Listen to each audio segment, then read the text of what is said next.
Hey guys, it's Hollie here for PlayStation Access, and I've managed to call Eric. I've been so good to see you again. I can't wait to get into the questions because we're going to try and get as much information out of you about Destiny as possible. So let's start. So when I saw this game, I was blown away by what you've done graphically. You know, with next gen, it really looks like you're pushing it as far as you can. Can you just tell us about some of these amazing aspects you've been able to add? Like, did we see like shadows, real-time shadows? We're doing a lot of fun stuff with lighting. So real-time shadows, we want them to be really precise, really crisp. You know, even back at E3, we were showing off like footprints in the snow, wind through grass. Like when it collides with the player, we want it to bend and move. We really want the world to feel real.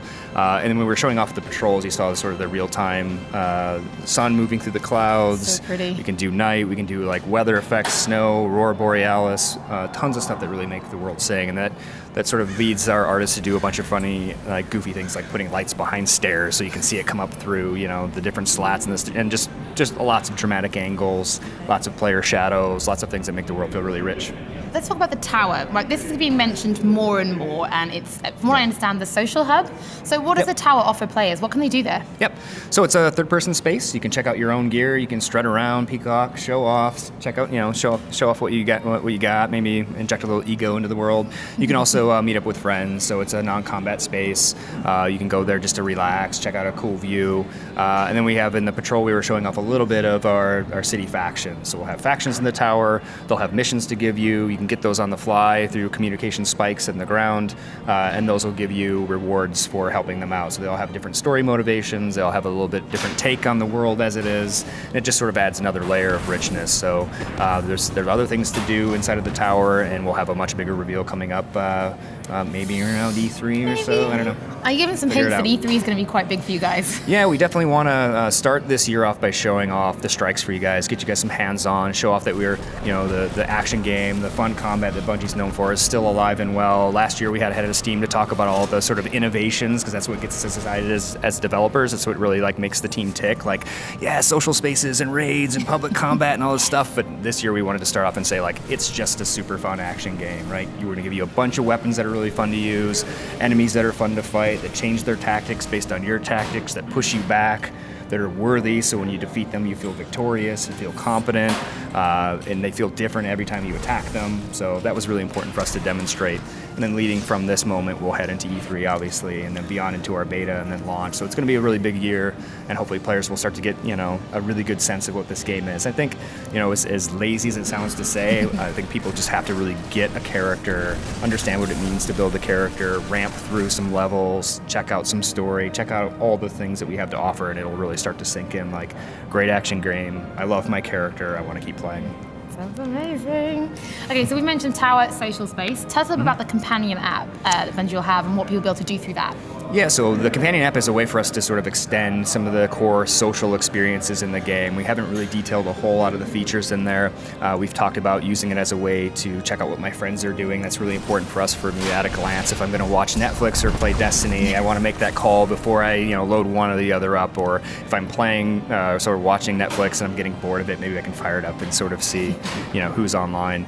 But we also want players to be able to tell their own stories. So player stats are really important to us, but also the way that they project themselves. What's their ideal image of their guardian? What do they want to portray themselves as? What are their trophies? So we're looking at a lot of ways we can sort of let people even personalize that companion experience, and that's really just the surface layer of what we can offer. So as we sort of start getting into the companion, I think people are going to be pretty surprised by what we're able to pull off on mobile and desktop. Cool. Now you mentioned stats in the companion app. Stats are pretty important when you're peacocking around. Yep. But do we think this will move towards sort of the competitive esports scene? There is obviously competitive multiplayer. Yeah. Halo obviously broke into that scene and did extremely well. Do you guys see Destiny becoming an esport? It's funny because Halo sort of accidentally broke into that scene, right? Like when the team was building Halo, and we talk about this a lot upstairs, they were trying to build a party game. It was a bunch of guys sitting around the office, punching each other in the shoulder, drinking beers, and just having a great time, right? And that sort of translated to people lugging their TVs around, just having a blast with one another. It's a game you could play with like your little brother, you know, and just have fun. Where like, well, you'll be the juggernaut this round, right? And just let them play and have fun. So the core thing we're trying to do with the competitive multiplayer game, and really the whole game, is just make it super fun. right? We want to make this game really fun, really compelling, something you want to come back to, a world you want to visit.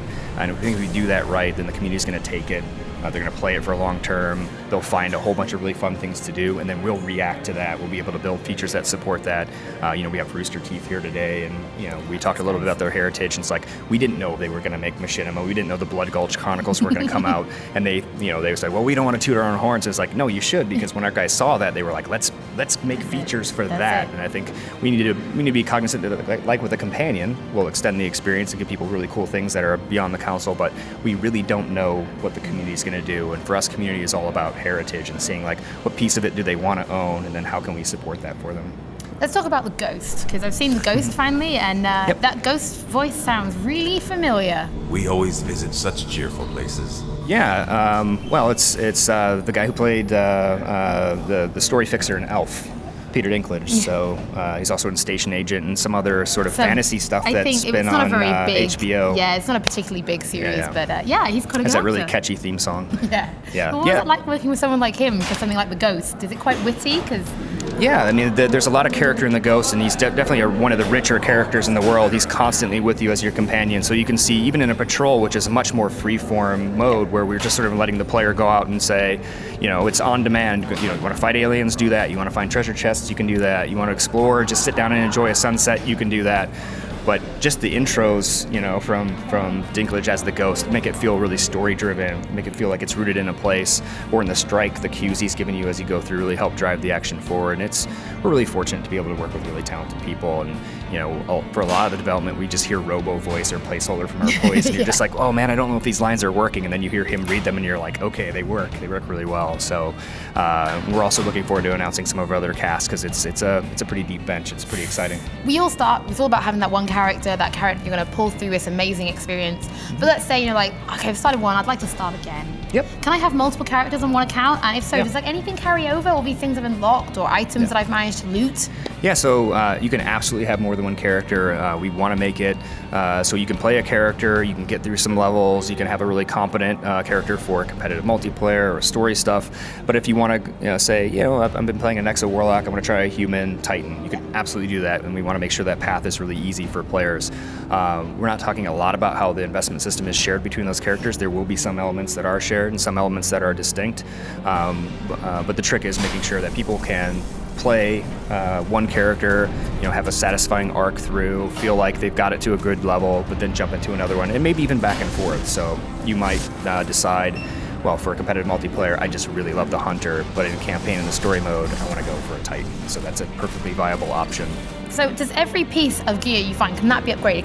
Can you manipulate every single piece of gear you find? Most of it. So there are definitely some base gear pieces that you'll get early on in the game that don't have a lot of customization associated with them. They're sort of the more common pieces in the world. They're still really fun to use. Like a common hand cannon is a hand cannon. It's really loud. It's really devastating. It's really fun to use. And then as you get deeper in, you'll start to see things that are a little bit more rare. And the rarer and rarer the pieces get, the more and more you can customize them, the more powerful they are. And so you can find, say, an assault rifle that has a really heavy rate of fire when you're shooting from the hip, but when you go down the sights, you'll have like a very specific, almost carbine-like scout action. So for me as a Titan, that'll be a really good weapon, because I like to play from the perimeter, but if somebody gets the drop on me, I can go down to the hip and unload my assault rifle, So we definitely want there to be a lot of personalization and customization in the game, and as you ramp in deeper and deeper with your character, it gets richer and richer as you go. Now, when we were seeing a bit of a playthrough earlier on, we were looking at some customization, and there were some different colors associated with different pieces of equipment. What do those colors kind of represent? Is it certain things going to be worn by certain classes? Those are the rarity items as well. So weapons are shared by all classes. Armor is not. So the armor is very different between classes. Obviously, the Warlock is much more cloth-based, whereas the Titan is like head-to-toe armor. So those are very distinct. But yeah, you see like the white is a common, and something like a gold is an exotic. And so that's how you can tell at a glance when something drops or hits your inventory that like, ooh, I'm gonna go check that out. Or when the loot bubble drops and it's purple, you like leave everything behind, drop all combat, leave your friends behind, and like, hoof over there and grab it. So it's actually pretty funny to see that happen over and over again. Like, where are you going? And they're going after their private loot stream. Amazing. Can you carry a limited amount of weapons then, or is it like your inventory is you can only carry 3 or 4? And We'll have inventory you can swap through on the fly. So in the middle of combat, if you want to pull up a different weapon, you can absolutely do that. We'll have some things that we'll do in multiplayer to make sure you can't game the system, namely ammo. So you need to go and you need to find ammo on the map. And then we'll have some stuff that we're not talking about in the tower that'll allow you to sort of maybe expand your inventory a little bit. Very nice. Now, I saw some amazing gun names, right? When these guys were showing us, there were some really cool guns. Yeah. We saw a heavy weapon called Super Good Advice. Super Good Advice, yeah. There's actually quite a story behind that. I'm not sure if I can share it, but go on. Actually, Dave Dunn might have done it. So if you look up the story behind that, you might find that it has a rich and storied legacy of people hanging outside of a bar. Yeah, there's a lot of quirky names, and they come from a lot of different sources. Some of them are from stories that we experience here at the studio, or we have a quote board, as people say. You know, people get really tired into the night as they're working. They say really dumb things or really funny things. We write them down. We use them as names.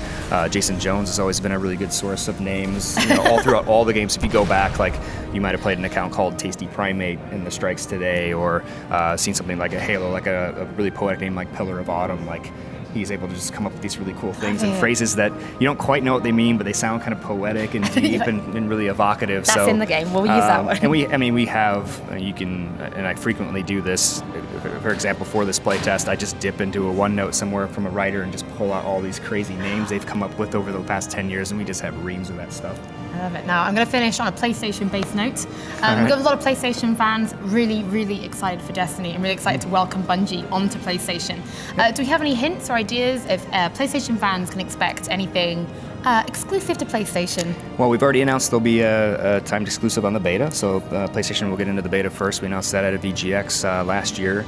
Beyond that, we are keeping it pretty tight under wraps. There'll be a moment where we'll make a big deal out of it, and we'll be able to talk about that in detail. But yeah, we just want to make a great experience, and for us it's really important to talk to PlayStation fans because it's been quite a while, and in fact you might say forever, and I'm not sure if we would count Oni for PS2 as Oni is one of my favorite PS2 games. It's been a while though, so yeah, we've definitely got some work to do, some inroads to make with the PlayStation Nation, so we've been reaching out, and hopefully it's been resonating. I think it has. Everyone's very excited. Eric, I can't thank you enough for your time. And it's been a very long day for you, and you've had a lot of questions asked, but thank you so much for your time. Yeah. We continue to be super excited for Destiny, and you guys can stay tuned to the channel because we have even more coming up from the world of PlayStation.